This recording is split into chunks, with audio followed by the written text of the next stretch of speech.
later this afternoon, I got to them. Oh boy, and I can't say who they are, and I can't really say. That's fine. And I can't really say what they told me, but it's ironclad. It's 1,000% true. Okay, I know exactly what happened to the kids. The kids are alive. If you truly wish to see Lily and Jack found alive and safe, please subscribe to our channel and turn on the notification bell. These children desperately need your prayers right now, and spreading awareness is one powerful way to help. It's been more than 2 months since 6-year-old Lily and 4-year-old Jack Sullivan vanished from their rural Nova Scotia home, and what began as a frantic search for 2 missing kids has evolved into one of the province's most baffling and deeply troubling investigations. On the afternoon of May 1st, 2025, neighbors saw Lily and Jack laughing as they chased each other around the yard, their small feet kicking up grass and insects. By 10 a.m. the next morning, their mother returned from a brief trip and discovered an empty house. No little voices at play, no brothers' giggles, only silence. She rushed inside, found their shoes by the back door, and without hesitation dialed 911. Within the hour, a massive operation mobilized. RCMP officers established command posts at every road intersection. Highly trained canine units fanned out into the forest's edge, their handlers whispering into radios as dogs lifted their noses to the breeze. A fleet of drones ascended over tree canopies, searching for heat signatures or signs of movement. Helicopters circled overhead, their spotlight beams cutting shafts of light through the dense thicket. On the ground, hundreds of local volunteers, farmers, hikers, teachers, retirees, formed human chains that stretched as far as the eye could see, scouring every field, forest glade, and slow meandering stream. For days, search crews focused on what could be seen with the naked eye. Footprints pressed deeply into muddy banks, torn scraps of bright-colored clothing snagged on thorny branches, the occasional shoe imprint half covered by fallen leaves. Experienced trackers followed these traces with meticulous care, marking each clue on satellite link maps. Every night, volunteers returned to warming centers to share notes and coordinates before heading back out at dawn. But despite the scope of the effort, by May 7th, ground crews were abruptly scaled back. The RCMP announced a shift toward a more intensive, intelligence-driven phase. Interviews, tip line analysis, and, for the first time, a deep dive into video evidence, zeroing in on the missing hours. Fast forward to May 28th, and authorities made a pivotal announcement. They had secured continuous trail camera footage from a neighbor's property, April 28th through May 2nd. This 5-day span brackets the siblings' last confirmed sighting and the 911 call. The footage, recorded without gaps, offers a view of every vehicle, every passerby, every disturbance or lack thereof in the camera's field of view. At first glance, a blank video frame seems meaningless, but detectives treat emptiness as data. If no unknown vehicles appear, that eliminates one avenue of escape. If no unfamiliar figures wander past, that narrows suspects.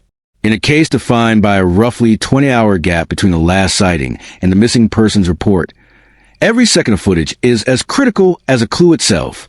Let's map out the escalating timeline in greater detail. April 28th to 30th, 12 a.m. to 11:59 p.m.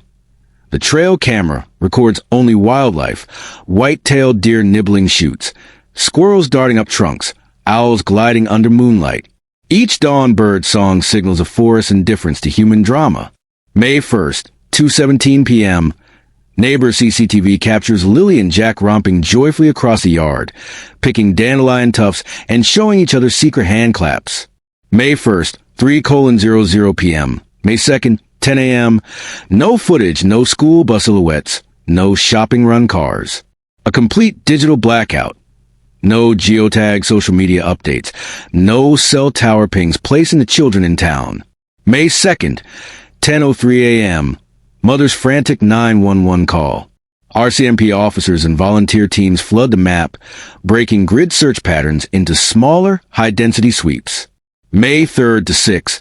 Ground search continues with refined grids and canvassing of off-road trails, but leads remain few. May 7th.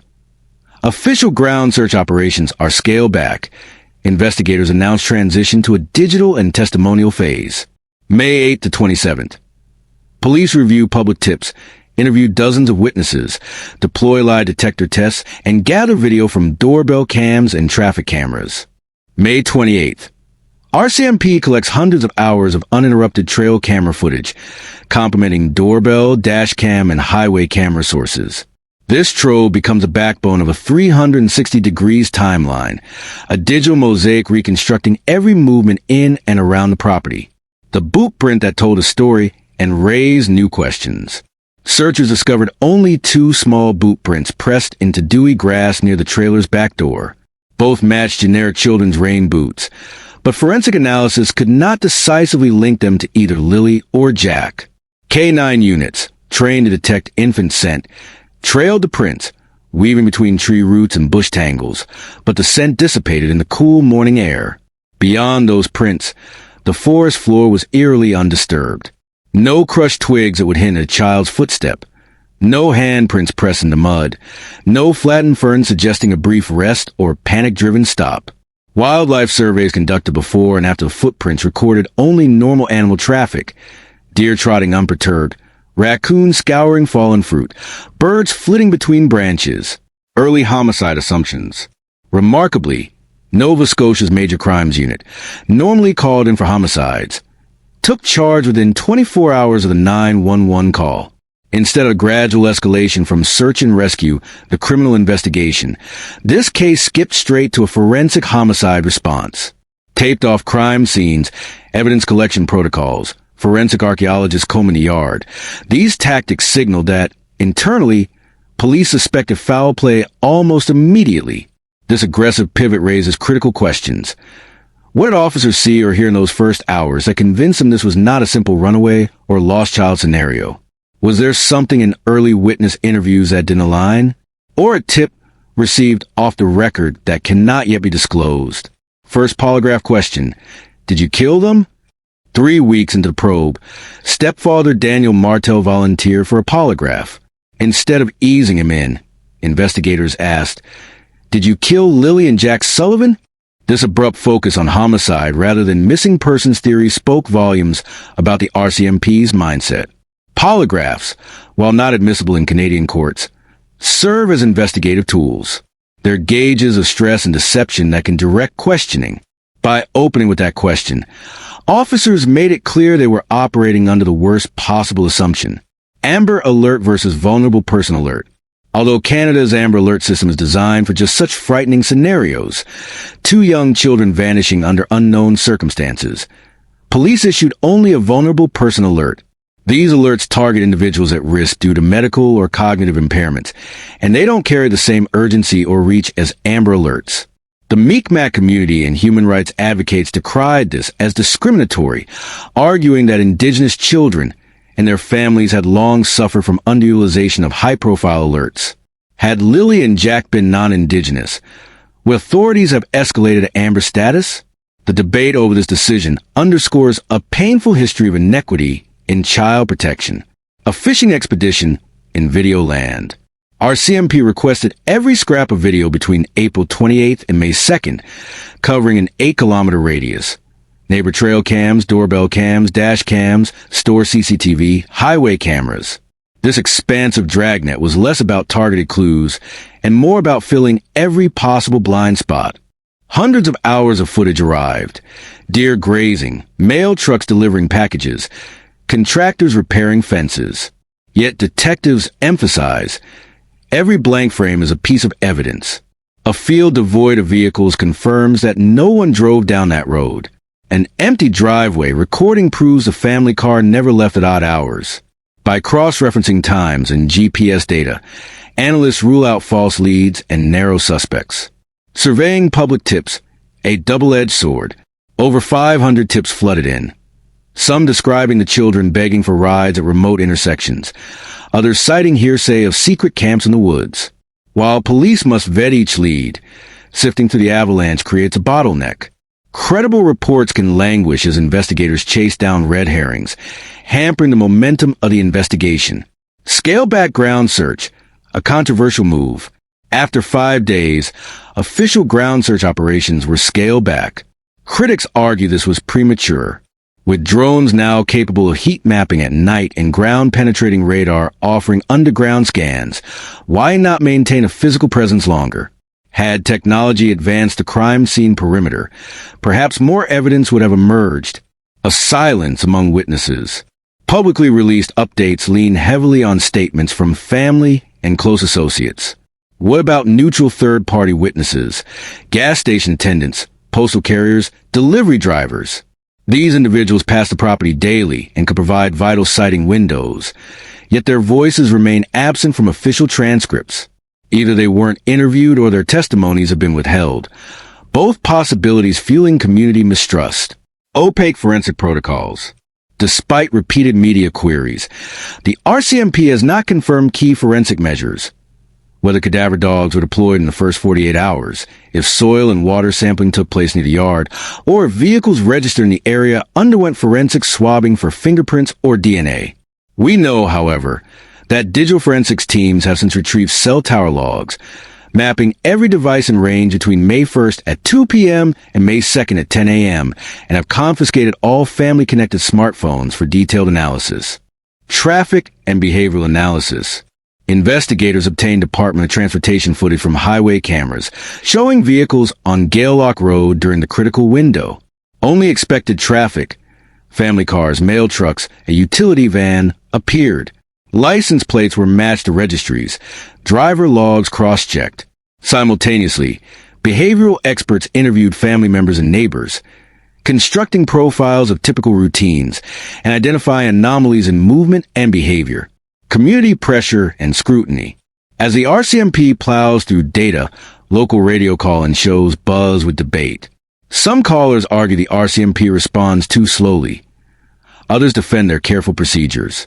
A senior RCMP spokesperson appeared on a regional broadcast to clarify that legal search warrants and privacy safeguards dictated the pacing.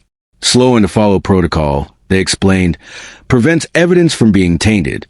The digital revolution in missing person cases. The Sullivan case epitomizes a seismic shift.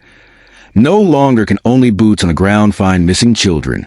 Now, every cell ping, every doorbell ding, every social media post stitches into a real-time map. Yet this wealth of data can overwhelm.